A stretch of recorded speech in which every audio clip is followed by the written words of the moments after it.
federal Assis Carvalho, que vai comentar essas informações que você trouxe. Daqui a pouco nós vamos voltar com você em Brasília. Deputado federal Assis Carvalho, boa tarde, seja bem-vindo ao Jornal do Piauí mais uma vez.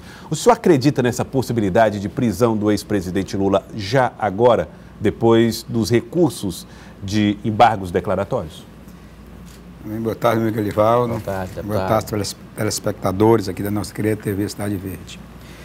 Olha, Gelson, nós estamos no estado de exceção. Quando você pisoteia a Constituição, quando você desrespeita a democracia, eu acho que tudo é possível. Esse absurdo desse juiz ontem de encaminhar uma determinação para recolher o passaporte do Lula, que ele sequer tem ainda a primeira audiência do dia 24 de fevereiro, uma denúncia que ele não foi sequer nem ouvido.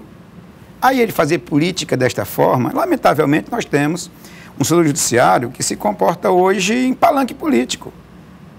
Então, uma situação que não se sustenta, mas infelizmente, ele fez ontem, o Lula viajaria hoje, não deu nem tempo, né, a gente recorrer. Hoje, certamente, esse absurdo cai, não tem sentido nenhum uma questão como essa.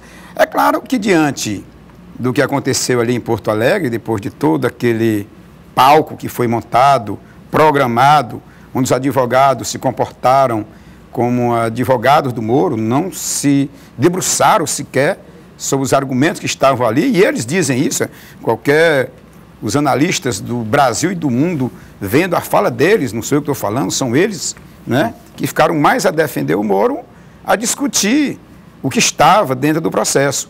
E aí eles dizem coisas mais ou menos assim, e aí eu estava lendo hoje vários textos de juristas, né, e tem um muito bom, onde ele levanta vários questionamentos. Ele diz mais ou menos assim, movido agora às manifestações orais, suspendendo por 5 minutos, logo depois será feita a leitura do voto do relator. Ou seja, então, para que termos na oral se o voto já estava pronto? Não, deputado Assis, então, mas o senhor conhece os processos, assim como nós, e na verdade, essas defesas... Eu estou falando de um pós-doutor, professor jurídico, pós-doutor, tratando disso, que esse termo ele disse que nunca tinha ouvido antes em um julgamento. Eu não estou inventando nada. Aqui pode colocar. Então, quer dizer, ele já colocou, ele já ler um voto em 5 minutos. Por que já ia ler um voto em 5 minutos? Desprezar as defesas? Desprezar a defesa. Não, mas é porque as defesas elas são apresentadas com antecedência. A sustentação oral é uma última apresentação, mas inclusive elas são anexadas ao processo já. Sim, então, assim aí é como diz o nosso pós-doutor. Então tira, se é para fazer teatro.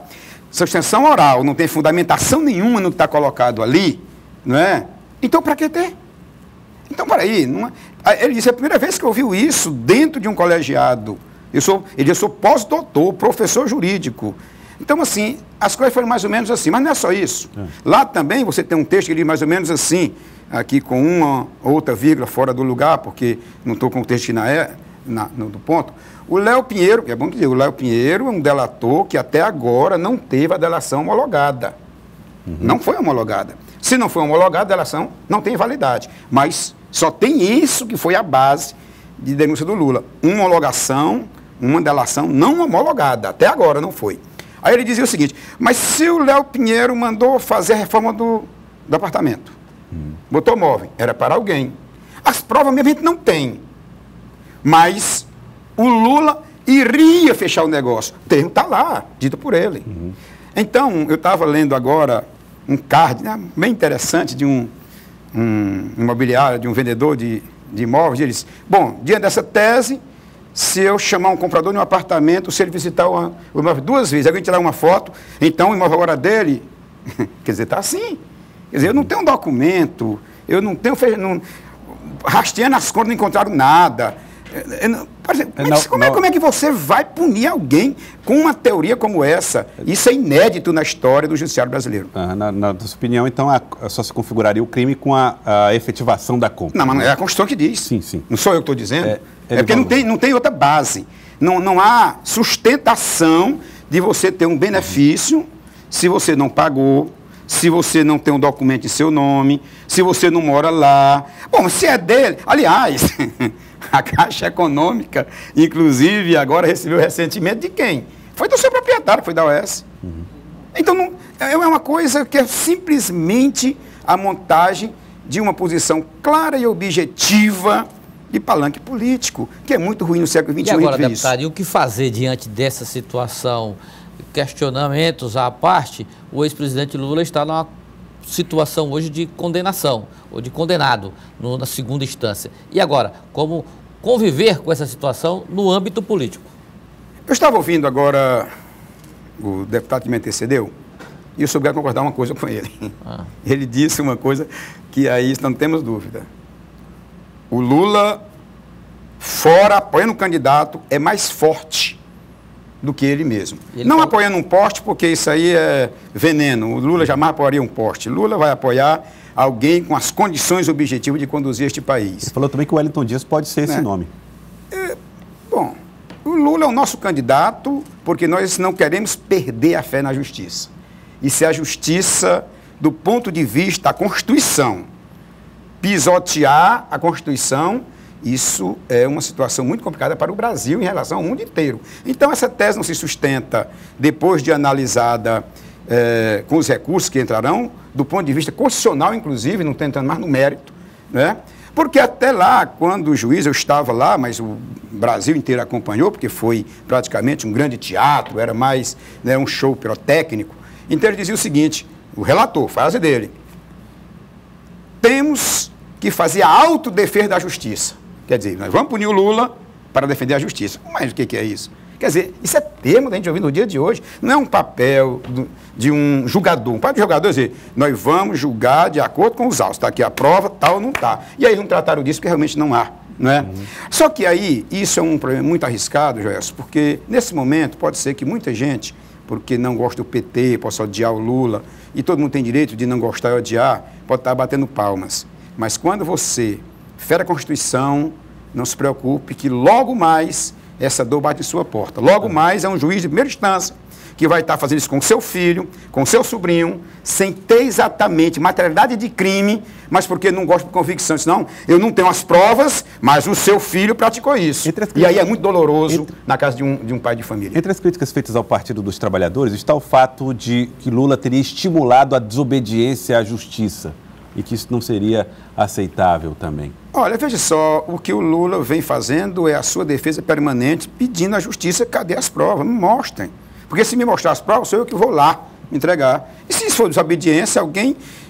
e mais, não cabe a um desembargador, né? Ele tem que ler os autos. Não pode ser exatamente ele o investigador. O investigador é o Ministério Público, né? Ele tem que ser o mediador. Não pode fazer jogo combinado. Agora, se alguém para se defender, isso não é falar da justiça, pelo contrário, eu acredito na justiça, defendo a justiça precisa ser justa, eu nunca posso perder a minha fé, porque no dia que você perder a fé na justiça, as pessoas começam a ir à idade da pedra, fazer justiça com as próprias mãos. Pelo amor de Deus, nem imaginar nisso. Eu quero uma justiça forte do meu país. Agora, quando escolher o tribunal, porque esse é outro problema de um erro de origem, escolher um tribunal para depois indicar o Lula para ser julgado. Porque se a pauta agora é um triplex, que aliás é um enredo conhecido já em 1965, quando fizeram a mesma coisa no Kubitschek, o mesmo. Se você ler, né, você deve ter lido ultimamente a Folha de São Paulo, tratando o enredo, rapaz, mas isso é com riqueza de detalhe, parece que é o julgamento de hoje, é uma repetição, né? Quando processaram o Kubitschek para que ele não fosse candidato, porque tinha 43% dos votos naquele momento. Então, para ele não ser candidato, inventaram um triplex para ele também, que era o mesmo termo, com o mesmo enredo, tal e tal. Ele acabou indo para o exílio, né, mais tarde. Ele acabou sendo exilado mais tarde. Exatamente, foi cassado o mandato por causa de um triplex que depois foi provado que não era dele. Mas assim, o enredo mesmo, né? Toda uma campanha para poder tirar ele de cena. É o que está acontecendo. Se o Lula não tivesse 45% de apoio popular, isso não estava acontecendo. Mas diante disso, nós estamos voltando ao enredo. Então, só para colocar, a gente fecha aqui uma situação como essa, com invencionismo desse, para tirar o Lula de uma disputa eleitoral. Olha, se tira o Lula de uma disputa eleitoral, porque ele é o nosso candidato, que eu acredito na justiça, a justiça vai reverter isso. Agora, se não reverter, o Lula é mais forte ainda, não é? Indicando alguém, porque o Brasil inteiro sabe que é uma perseguição. E as pessoas não aceitam isso, mesmo que não gostem do Lula, porque ele tem que proteger a lei, tem que proteger a Constituição brasileira. E nessa situação, qual seria o leque de opções para uma escolha de Lula para apoiar numa campanha eleitoral? Não, nossa opção é o Lula. Nós não admitimos nem outra possibilidade. Já se fala em Fernando Haddad. Teria tido até uma reunião ontem. Fala, porque o PT, graças a Deus, tem muitos quadros bons, né? Se chegando lá em meados de setembro, houvesse um absurdo, que não vai haver, de esse erro jurídico não seja revertido, o PT tem muitas alternativas, né? Mas o nosso candidato é o Lula. Essa ideia de que o PT só sobrevive em função do Lula, o senhor não concorda? O PT, a última pesquisa feita, o PT está com 20% de apoio popular no Brasil, 30% no Piauí. O segundo colocado, que é o PMDB, está com 4%. Só tem 4 partidos que foram lembrados. A soma de todos os outros, à exceção do PT, PMDB, PSDB, 5 partidos, aliás. O PSOL e o PSB foram os partidos citados em pesquisa nacional. Somando, todos os outros chegam praticamente a 2%. Quem está com partido, mesmo com nomeação partidária, não estão como essa a dizer que o PT só tem o Lula. O PT tem o Lula com muito orgulho, mas o PT é um dos partidos que tem mais quadro hoje. O desespero é da direita. A direita está desesperada, porque já tentaram inventar de tudo, não é? Pega o governo de São Paulo, pega o Bolsonaro, pega... O Aécio ninguém fala mais, né? Isso aí praticamente esqueceram. Estão procurando tirar ele do meio do caminho. A direita agora estão procurando um caldeirão para jogar o povo, certo? Estão procurando um caldeirão, porque o povo já está sendo colocado nesse caldeirão e agora eles querem exatamente confirmar isso, porque estão desesperados, porque não tem nome à direita. A esquerda tem muitas alternativas, tanto no PT como em outros partidos de esquerda, ao contrário da direita, que eu acho que essa está fazendo toda a maldade sem saber o que faz, porque não consegue convencer. A exceção do mercado, somente o mercado, porque povo, a direita não tem como convencer, porque não tem programa. Aliás, o senhor fala falando da direita, né, dos partidos que o senhor intitula como partidos de direita, todos eles tiveram nomes condenados e investigados pela Lava Jato, o que derruba um pouco a tese da perseguição a Lula. Que, aliás, com a diferença tamanha. Ontem mesmo, um dos que foram instruídos pela Lava Jato teve o seu processo mandato arquivar por prescrição, que foi o Serra. É dessa forma. Até que denunciar, se denuncia. Agora, é o tratamento que tem em relação a cada denúncia. Então, vamos fazer a diferença. O Serra, veja só, lembre-se, dia 24 de janeiro condenaram o Lula. Dia 25 mandaram arquivar um processo que tem materialidade, extrato de conta, dinheiro na Suíça, tudo que você precise. E o que fizeram com o Serra? Mandaram arquivar. É isso.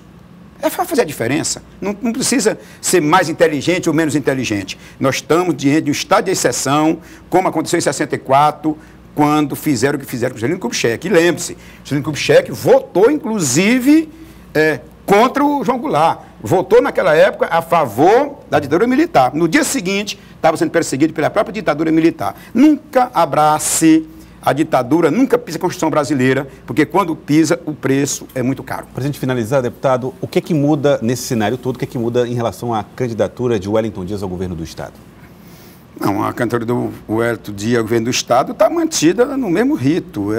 Mas ele sofre prejuízos na sua avaliação? Essa instabilidade não atinge aqui o Estado? Eu posso lhe dizer que toda a política está num momento de grande instabilidade. Agora, a agressão que faz ao Lula e ao PT fortalece os petistas e as lideranças que estão à frente. Porque cada vez mais a sociedade fica mais solidária. Ela percebe o que está acontecendo e ela começa a olhar para trás e ver que ela amanhã pode ser vítima disso. Então, eu acho que esse tipo de comportamento... Olha, eu gosto de dizer uma coisinha simples, eu sei que longe de comparar uma coisa com uma outra.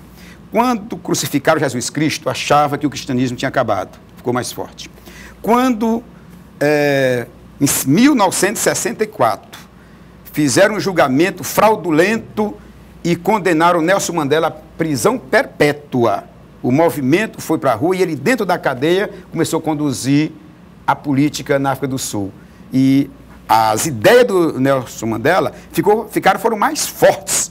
Ninguém conseguiu sufocar. Não se sufoca na política as ideias com esse tipo de perseguição. Toda vez que você persegue um inocente, a sociedade fica sempre ao lado do inocente. Lula é perseguido, o PT é perseguido, e é por isso que o Lula, o PT, as lideranças que estão em torno do Lula e do PT estão cada dia com muito orgulho andando nos braços do povo, né? Hoje, quem chega para fazer julgamento em escolta são os julgadores. O réu, que no caso era o Lula, são milhares e milhares de pessoas colocando ele no ombro. Então, isso é uma situação, é uma fotografia muito interessante. Portanto, nós estamos de cabeça erguida, não vamos ficar de joelho diante dessa injustiça, né? Vamos respeitar a justiça, lutar até os recursos necessários, porque eu nunca quero perder a minha fé na justiça. Por isso, eu estou convencido que esse absurdo que aconteceu lá no TRF4, que já era um enredo anunciado, isso vai ser corrigido e Lula será o nosso candidato a presidente. Muito obrigado, deputado federal Assis Carvalho. Obrigado pela participação conosco no Jornal do Piauí.